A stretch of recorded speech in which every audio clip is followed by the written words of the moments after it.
Welcome and good Wednesday morning, everyone. Happy to have you along for this not smoky, not hot, just right Wednesday morning here in Southeast Michigan.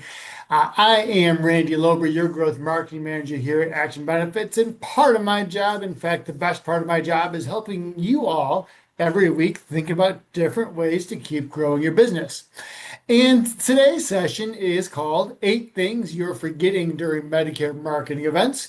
And we think it's really timely because, as you may or may not know or have been following the news, some CMS marketing rules that are changing effective October 1st, and that has potential to make marketing events a bigger part of your portfolio and how you approach and serve clients and prospects. But there are some things that you got to get right while you're doing so, and that is the spirit of today's conversation. Now, before we get started, want to know a little bit who's in the room with us here today. So which of these statements best describes you? Please place the letter in the chat that best describes you. Is it A, you're brand new to the Medicare market? B, you have experience in the Medicare market, but you're new to Action Benefits? C, you have experience with Medicare and Action, but need a refresher on some of these Medicare marketing rules? Or is it D, you're a seasoned pro and you just love spending time with Action? You rolled out of bed this morning and said, marketing rules, Randy, two of my favorite things. I got to spend 45 minutes with Action here today. Go ahead and put your letter or in the chat, please. I meant to mute myself. Sorry that you heard me crunching ice there. I swear I clicked mute. But at any rate, here we are. Some seasoned pros here, some folks that are new to the Medicare market. Good overlap, actually. If you're new to the market, this is a good session for you. If you're here for a refresher, well, because we're going back to a few of the basics here, well, you'll consider yourself refreshed after these 45 minutes together. What we're going to do today is give you a quick crash course in the difference between educational and marketing events.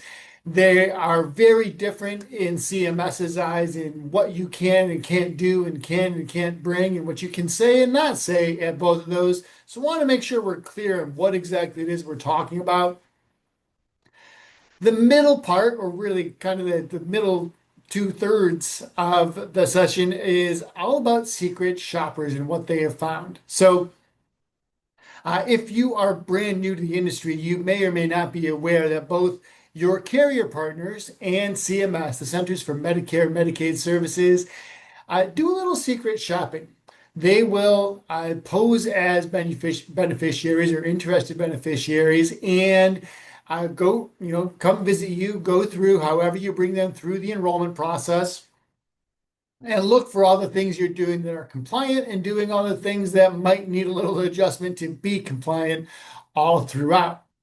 And the basis of today's presentation is really built around a recent list that CMS and one of our carrier partners has put together through their joint secret shopping efforts. And we want to make sure that you're avoiding these things that they're catching agents and brokers doing.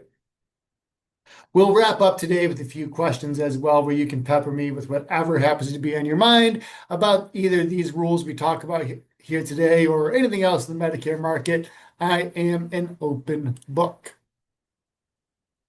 So I said we'd start by talking about educational marketing events, and that's exactly where we are going to get going here today, just as a quick refresher of the difference.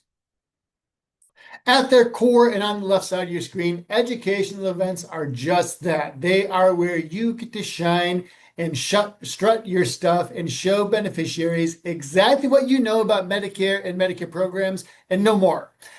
You cannot make sales. You cannot make any marketing activities here. So you cannot, at least currently, cannot have scope of appointments or collect those here.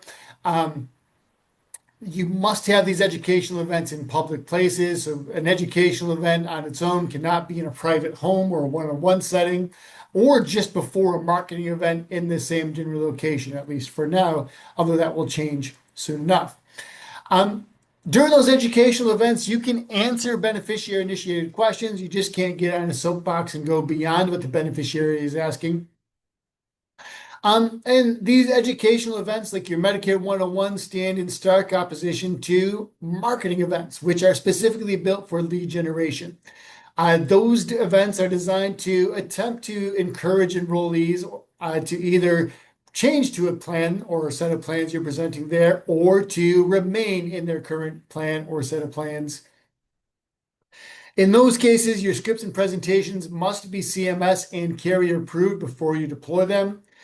Sign-in sheets may be optional there, but the bonus of a marketing event is you do get to collect applications on the spot, which is great news for you. Down at the bottom, though, there is a note that says prior to either type of event, you must register them with each event carrier that you're representing at the event. That is absolutely true for marketing events, but for educational events, that policy can and does vary between carriers. UHC, United Healthcare, for example, is very strict about asking you to report darn near everything you do in their name, or whether you use their deck. Blue Cross Blue Shield in Michigan, a little less strict, and there's a whole continuum in between. So if you have questions about specific carriers and who you plan to represent in a Medicare 101, please reach out to your account manager here at Action Benefits and they'll help you out. But in terms of marketing events, if you are planning one where you want to get in front on a stage in front of folks and you want to tell them all about the good plans that you represent, and you want to talk about plan details, what the plan covers, what it doesn't cover, co-pays, benefits, what the dental benefit is this year, those are all marketing events, and those would need to be reported to the carrier, and your account manager here at Action can help you do that as well. Where agents sometimes get caught up is what they bring along with them in terms of collateral. So we do want to spend just a moment here and talk about what you can and can't bring to each of those events as well. At your educational events, you can always bring business cards. Currently, you can always bring lead gen cards or business reply cards that say, yes, I'd like to be contacted by a Medicare agent. And you can always have gifts and giveaways rather of $15 value or less when you are working at those events. But notice that you don't have any plan-specific promotional material on that left side of the screen. On the right side of the screen, when you're interested in marketing events, that's when you can bring everything that talks about a planned benefit along with you. So you can bring your enrollment kits, whether it's a MA or a prescription drug enrollment kit. You can bring your star rating flyers, which you need to slide across the table anyway.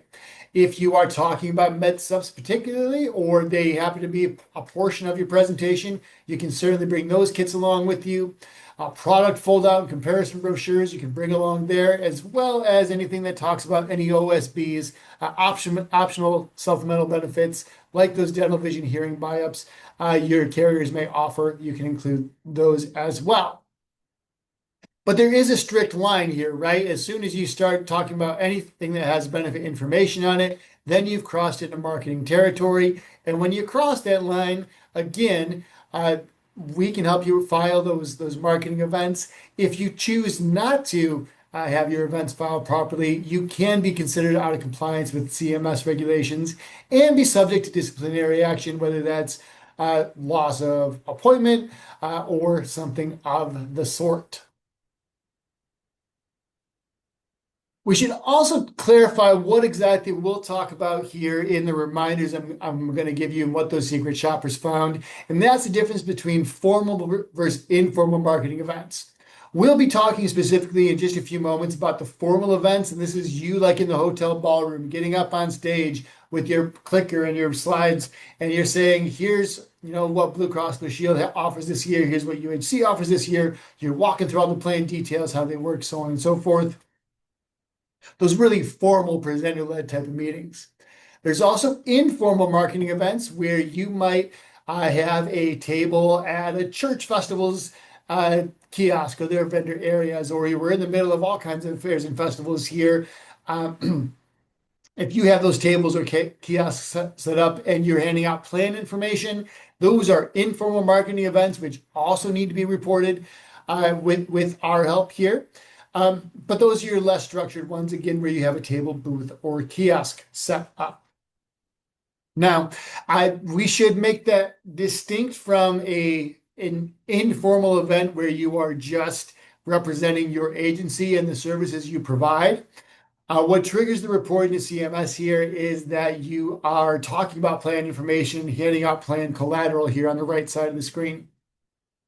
But on the flip side, if you have that table, that booth, that kiosk at your church festival or whatever it happens to be, and you just say, "Hi, I am Randy Lober, licensed insurance agent. I'd love to talk about your needs." And the collateral you have on hand just talks about what you do broadly in your agency. You're not advertising a particular plan. That would not have to be reported. Let's talk though specifically about formal events though and where we want to go here, but I do want to make clear one difference in timelines before October 1st and after October 1st. Before October 1st of this year, educational and marketing events cannot be scheduled within the 12 hours of one another in the same location. Meaning, if you're doing a Medicare 101 at your local library at 6 o'clock p.m., because you want people coming after dinner or whatnot, you can't have a marketing event right now to follow up until at least 6 o'clock a.m. the next day. And I don't know how many folks you're going to get there at that marketing event, but there is that time barrier in place for now.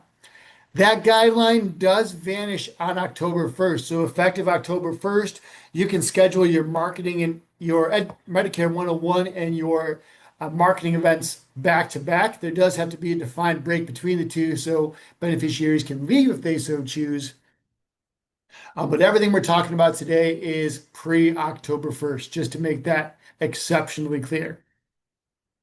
I'd like to hear a little bit from you now, especially folks who are newer, and those of you who are seasoned vets. What role do those formal marketing events play in your current marketing strategy? Do you use them often? And what role would you like them to play? Love to hear what they do for you in a sentence or two or just a few words.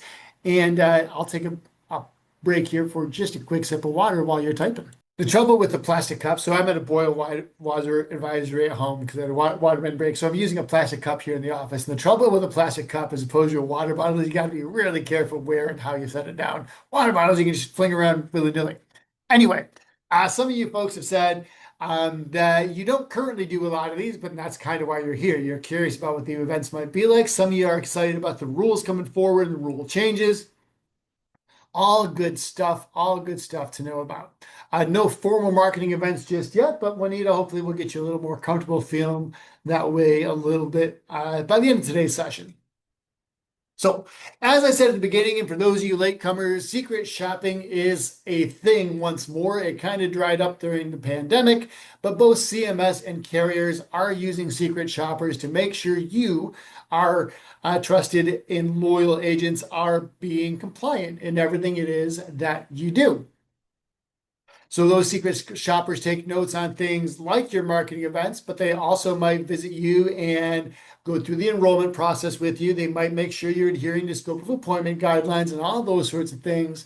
But what we're going to cover here over the next few minutes is 8 things that secret shoppers, both from one of our carrier partners and CMS, have found out that brokers might be forgetting as they deliver Medicare or formal marketing presentations. And so I want to put these 8 things in front. We collectively want to put these 8 things in front of you so you make sure you remember them, even though we all know you are upstanding people and you're proud not forgetting them anyway.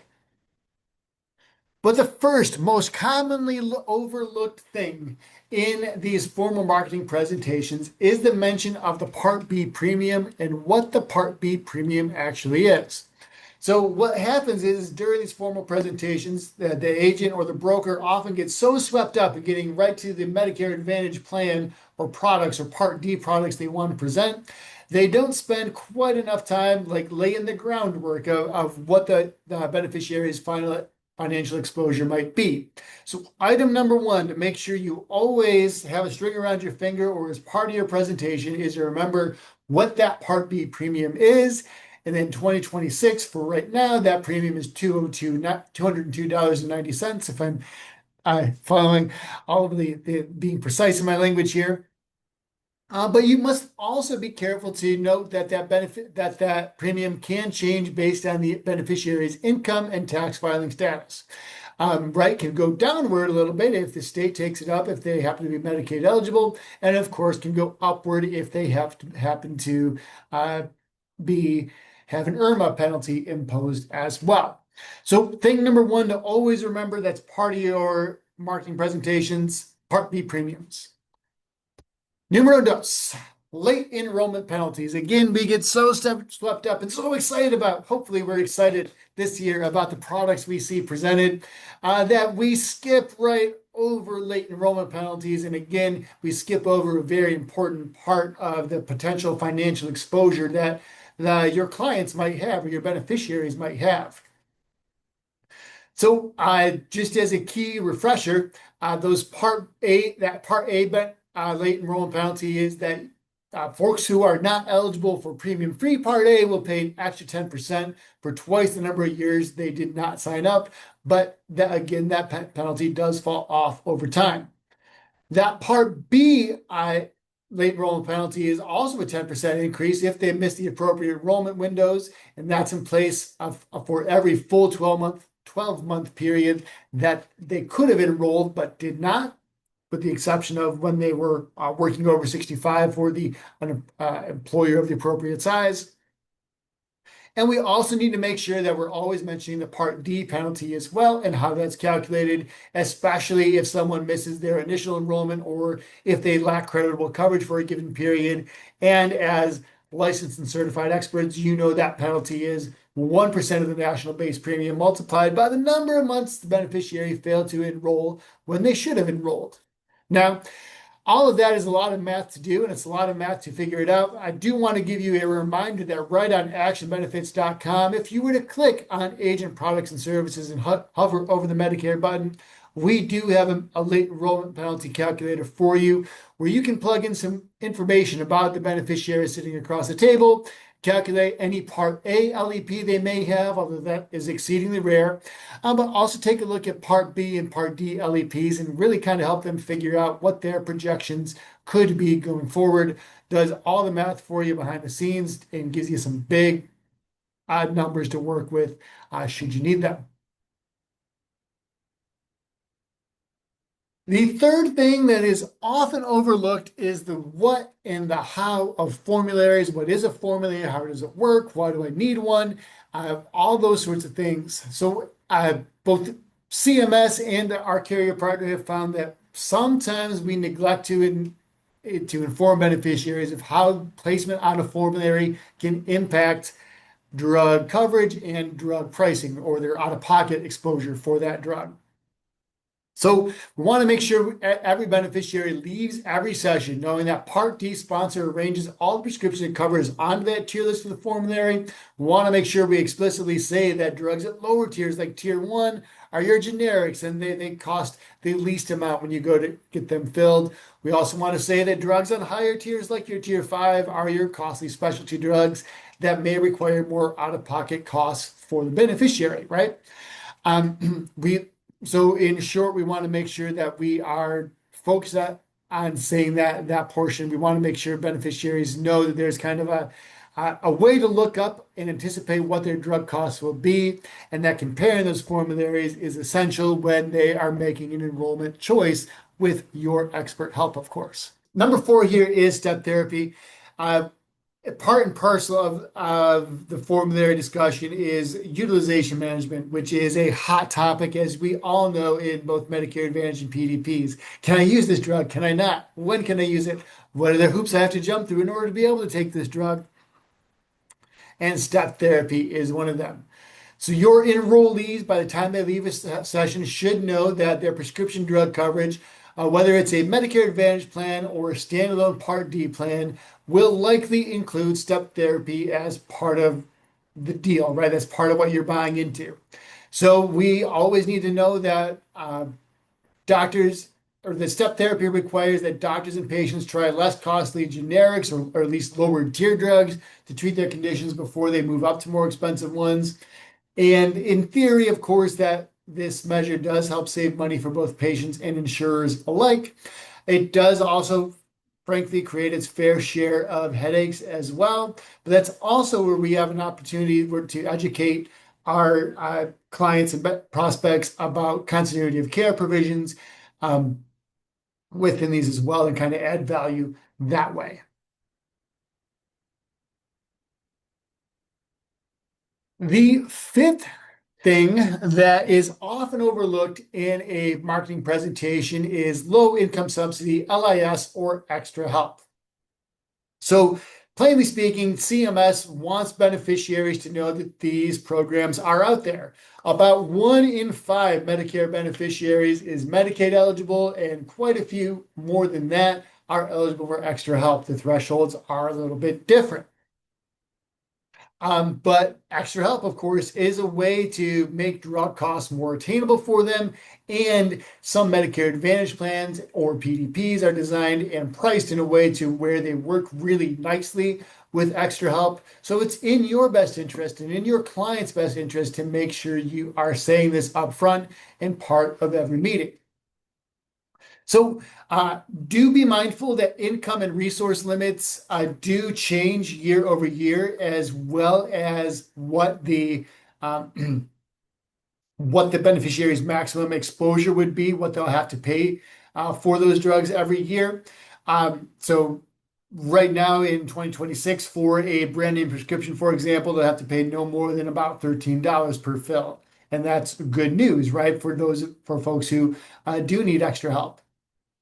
And again, we want to make sure we're bringing that front and center to help our beneficiaries make an informed decision about their enrollment choice. What also tends to get overlooked, right? Because the vast majority in our experience, and probably in the carrier and CMS experience, if I had to guess, the vast majority of Medicare marketing presentations happen either during AEP or MAOEP. So they happen from October 15th through December 7th, or they happen between January 1st and March 31st of the following year. And that's good news, right? We want to educate folks about their options. But what tends to be missing from a lot of presentations is a thorough discussion of all the enrollment and disenrollment periods that a beneficiary might be able to take advantage of. So they should know at a minimum what their IEP is, right? Their initial enrollment period, those 7-month windows surrounding the month of their 65th birthday.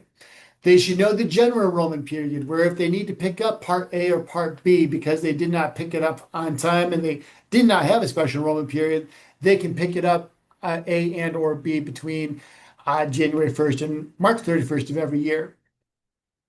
They should also be aware of special enrollment period opportunities before they leave the room. So they should know what happens roughly when they lose employer group coverage and what their enrollment opportunity might be. They should know if I have a change of address, what my special enrollment periods might be. And you'll also, again, because of when these conversations tend to happen, you'll want to make sure they know about the annual election period, and of course, describe the Medicare Advantage open enrollment period in the winter/spring of each year as well. So there are no less than 5 different enrollment periods I just named. But as part and parcel of doing our job of helping beneficiaries make an informed decision, we've got to talk about all 5 of those here. It's not just right to product right away. Number 7 is star ratings.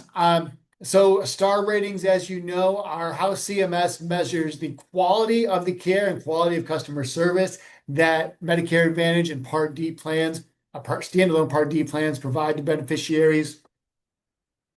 And it's important to provide these star ratings to folks so they can make an informed decision about the plan or plans that you're putting in front of them. So if it's a 3.5-star plan, we've got to say, this plan or this contract is a 3.5-star plan. And we'd also have to ask ourselves why we're putting a 3.5-star plan in front of folks. Now, there could be good reasons, right? If they score really well in treating a chronic condition that one of your beneficiaries has, that could be a great reason to put 3.5-star plan in front of your clients.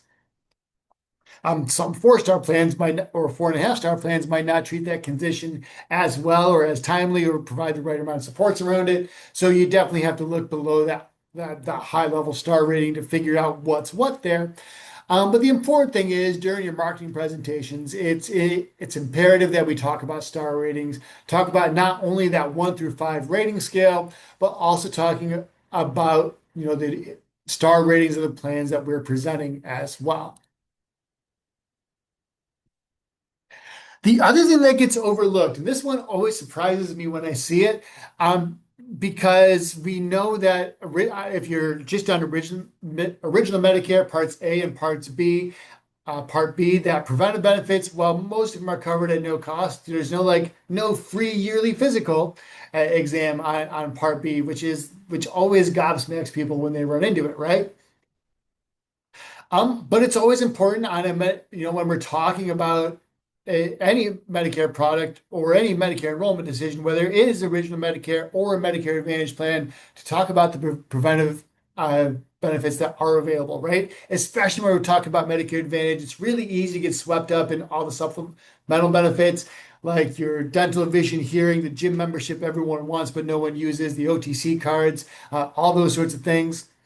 But if we're going to stay compliant here, it's important to let people know about their preventive care. They should know that they'll pay nothing for some preventive services like their wellness visits, their flu shots and vaccines, and certain cancer screenings, among all the other services that are covered as preventive under Medicare Part B, or that a Medicare Advantage carrier might choose to offer as well. For example, many carriers do offer a free annual $0 annual physical at no cost to the beneficiary as well.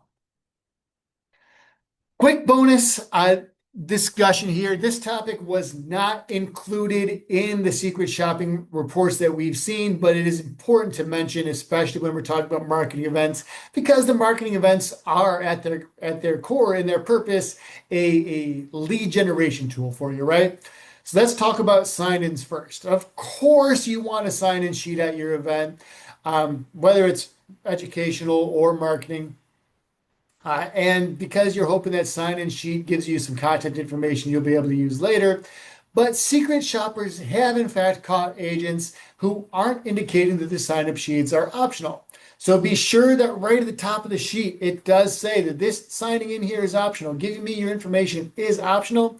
And your actions should also convey that it's optional, right? So you should say, if you'd like to sign in, or you could say something like, if you'd like to sign in, there's a sheet over on the table, but there's no pressure here on my part. You're welcome to stay here and just hear what I have to say. And you certainly cannot hand the clipboard to every beneficiary in the room and stand over them and watch as they fill out the clipboard there as well. So the long and short of it is make sure that your sign-in sheet, whatever vehicle you use there, is optional at those events. You can never imply that signing in is mandatory, but you can always ask that people who feel comfortable sharing the information do so. When we talk about food and drinks, you can always serve food and drinks at your formal marketing events. That's okay, but be wary of 2 rules. The first one is the nominal value rule, and that states that you can't spend more than $15 on any per attendee on any combination of food, drinks, and giveaways. So that's the first thing, right? And whatever we spend to help get people in the door or to give them $15 total per beneficiary. Also is the bundling rule, which prohibits you from offering anything that could be construed as a meal. So pizza, in fact, is a meal, right? Because it's got most of your food groups represented on it. So you order pizzas for your formal marketing events. But nobody will ever be upset, right? If you bring homemade brownies in or a homemade pie. In fact, that probably makes you more of a person and also costs you less than $15 per person for them to provide, right?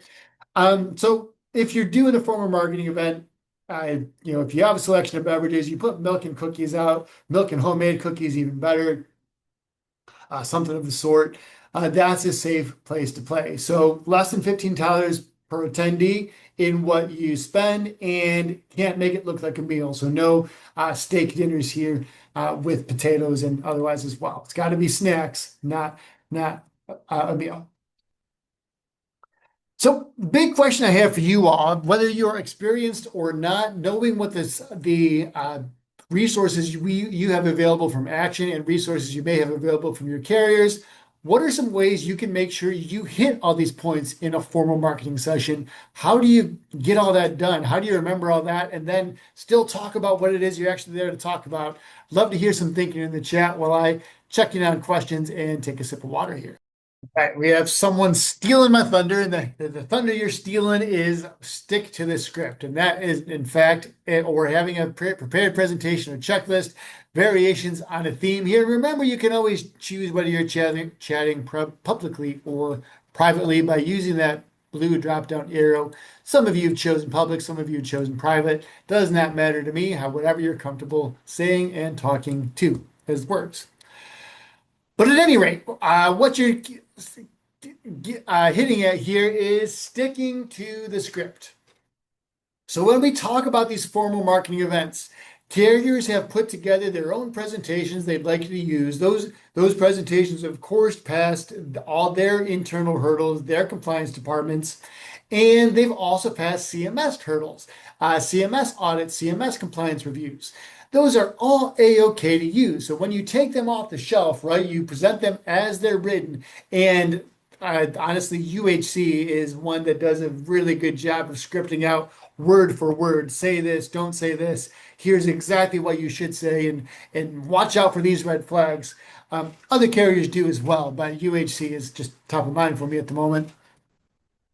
But when you're following the rules, right? When you're sticking to that script, when you're sticking it to exactly what it says, you're guaranteed to not only deliver a compelling presentation for your beneficiaries, but you're also going to impress even the most strict secret shopper that might be visiting your room, especially when you're advertising your events here, you might attract more attention that way. Sticking to the script is by far the best piece of advice, and the last one I will leave you with here as you think about what happens next. Now, you've heard me talk about these 8 things for the last 33 minutes or so. I'd love to pause for any questions you have about Medicare marketing events, Medicare educational events, or anything else that might be on your mind before we get going here. That said, if you must go, you can always get a hold of us on LinkedIn at the Action Benefits Company. Email me at learning@actionbenefits.com, or get a hold of anyone here at Action on our main line at 248-356-8585. But again, I am happy to stand by for any questions you have about what we've talked about here today or anything else Medicare or even individual or group if you are so inclined.